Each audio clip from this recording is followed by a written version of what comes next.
जनसुरक्षा विधेयकावरील चर्चेच्या वेळी विरोधकांनी विधेयकातल्या कडव्या डाव्या विचारसरणीच्या संघटना या व्याख्येवरती आक्षेप घेतला।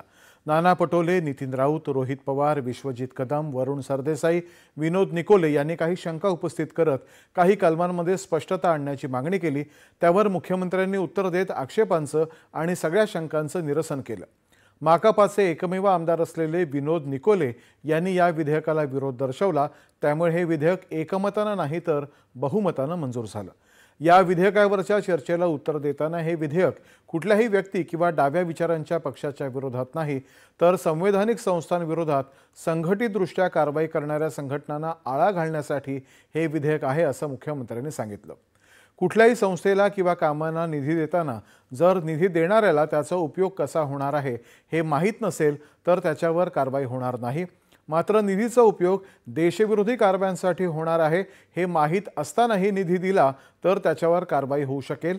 समाज माध्यमांचा वापर संघटितपणे संवैधानिक संस्थांच्या विरोधामध्ये करणाऱ्यांवरही कारवाई होऊ शकेल असंही मुख्यमंत्र्यांनी स्पष्ट केलं।